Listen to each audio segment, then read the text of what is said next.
Joan Ko, an associate of Arup, to come up to the front. There she is. Joan Ko leads the advisory planning design for Arup and has helped prepare a wide range of organisations for a low-carbon future. This year, Joan developed a zero-emission pathway for Auckland region. It's helping Banyule Council achieve carbon neutrality across its community without offsets.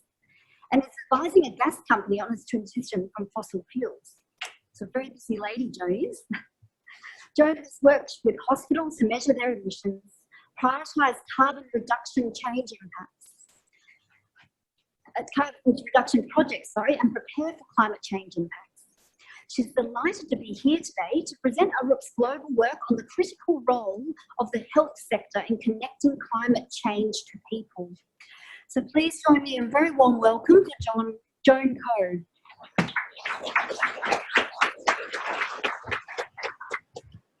Hi everyone.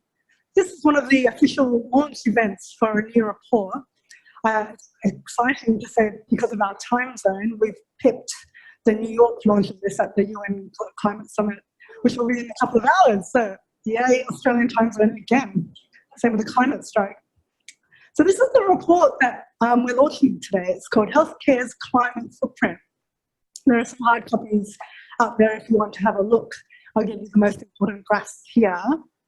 But it's a very important report. Well, let me just start. I'll just say it's the first time in any kind of detail that we've looked at the global carbon footprint of the health sector as a whole. I found it very interesting getting to know this area, particularly comparing countries to each other, so you get that opportunity throughout this presentation. Is this chopping in and out? What's the best way of doing it? Stand up. So the driving forces behind the report have been Healthcare Without Harm. It's an organisation that's got chapters all around the world. I think the Australian affiliate is our very own hosts here. So,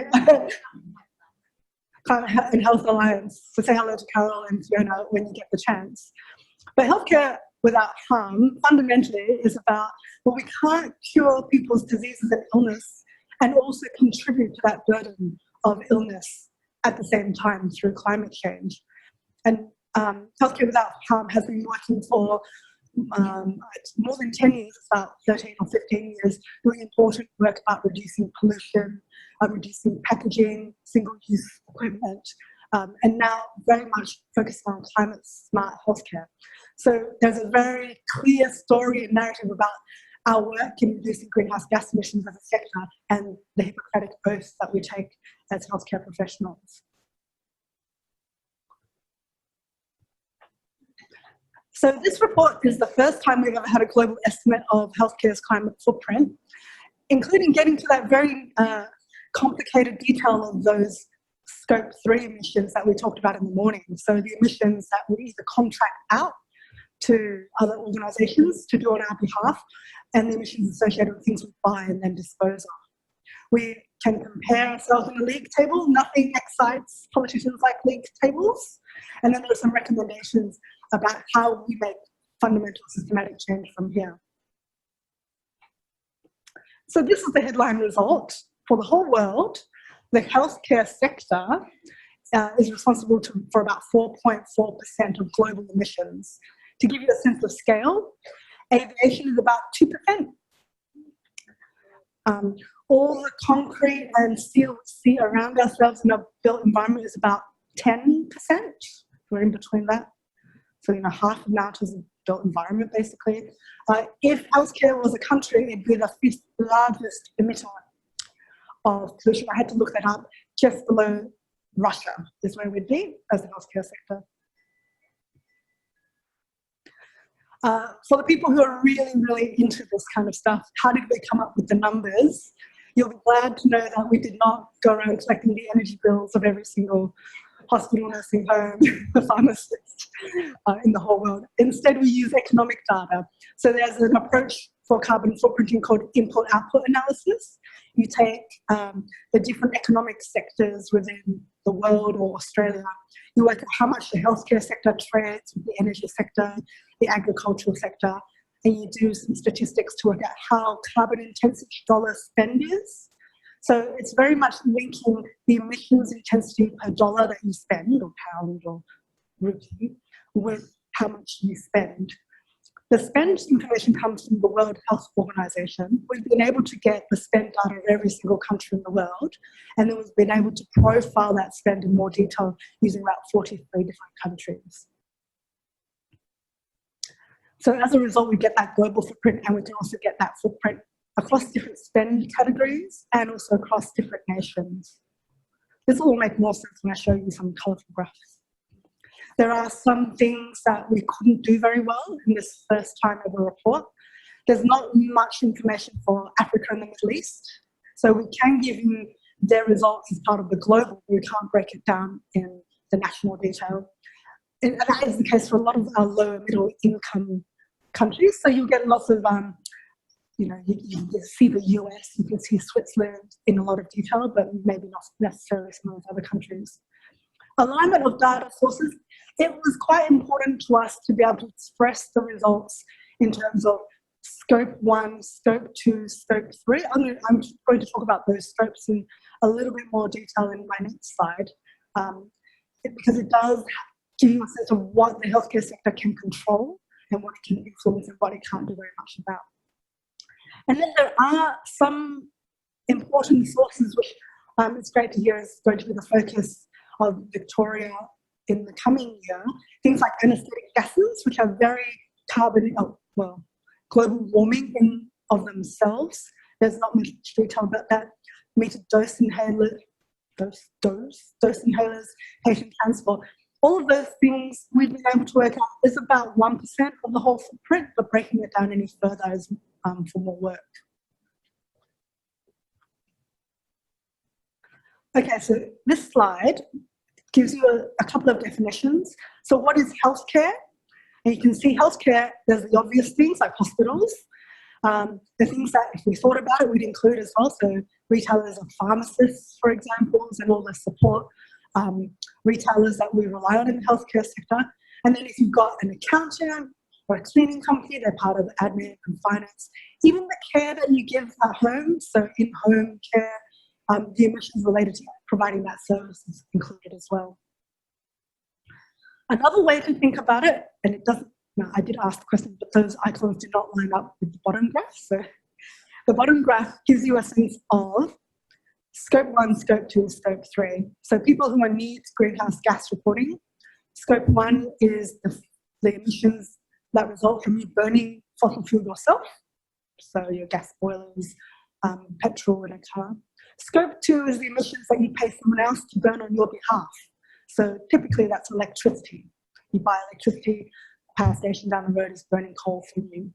And then scope 3 is things, the emissions that you induce through your activity. So you buy something like some medicine, and then the emissions that are related to the creation of that medicine is counted in scope 3. So you can see just from this visualization, scope 3 is much, much, much bigger than scope 1 and 2.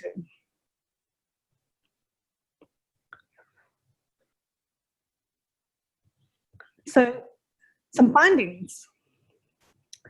So I've given you 4.4% of global emissions already. Here's a breakdown across the world of where those emissions come from in a geographic sense. A quarter of it-ish comes from the US for lots of different reasons that we'll go through. China's quite substantial and growing. The European Union has been grouped together because they've got lots of sector-wide approaches to emissions in healthcare, and then everyone else. And Australia's 2%. This changes very, very quickly as different countries ramp up their healthcare spending. So this is another way of thinking about it. Healthcare footprint as a percentage of national footprint. Remember that we're using economic data, so it may not line up exactly with work that other people might present. But the top line is Australia. Australia the colours are scope 3, scope 2, scope 1. We've got about 5.1% of Australia's emissions come from healthcare. You can see all those other ones. The United States down the bottom, lucky last, 7.6% of their emissions as a nation come from healthcare. And then some of the other countries, India is quite small. It's about 1.5%. I think you could probably make the argument that's because they need to spend more on healthcare rather than not particularly efficient. I don't know why. I wasn't hands-on in this study. I'd be really keen to see New Zealand in this because they do, like Australia, spend a similar proportion of their GDP on healthcare, but they have a much lower electricity and greenhouse gas intensive electricity grid.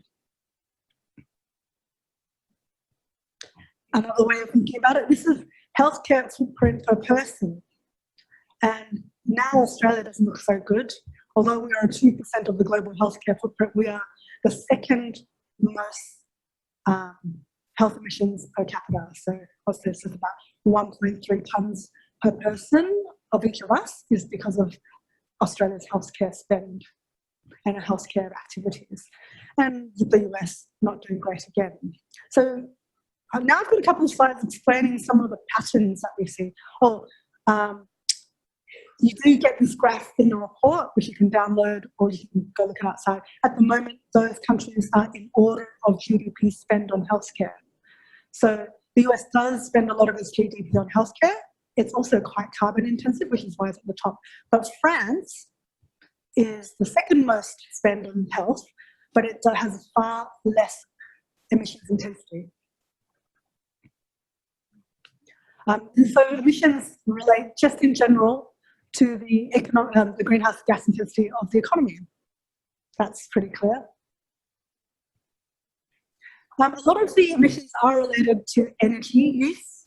So that yellow and that blue is electricity, gas and heating and cooling, either directly in the healthcare facility or through its supply chain. This is another way of looking at it. The scope 1 is things in our direct control. Scope 2 is the electricity that we purchase. And scope 3 is everything we generally buy and dispose of. So you can see, the electricity associated with making those drugs is in that scope 3. And then you've got some other things like the catering and the food and the production of steel in scope 3 as well. So it's all about reducing the emissions intensity of the economy. And so healthcare has an important role in advocating for the society-wide transition to renewable energy. I would like to say that I am a strong believer in that the procurement power of healthcare can reward and incentivize suppliers for reducing their emissions. If you're interested in that, come and talk to me. We have been looking at a scheme called the CO2 Performance Ladder, where a company might tender a price for providing a service, and then the buyer or the healthcare provider could provide a discount on the final price that they offer if they're able to demonstrate their emissions management and their emissions reduction. So it provides a reward and incentive for you to influence your whole supply chain to get reduced carbon. And then the very, very obvious policy implications like having actually a government action plan, reporting and accountability for reducing climate smart healthcare. So as I said, this is getting launched in a couple of hours at the Climate Action Summit. We're about the 3rd or 4th cab off the rank. And if you're inclined to go to Singapore and you want to spend your carbon there, you'll also be able to see this report launched in October.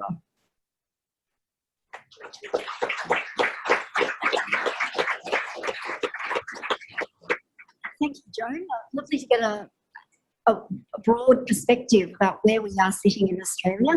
We probably have time for one question for Joan. Does anyone have any questions? Okay, right at the back. Yes, my question is, does that mean you went for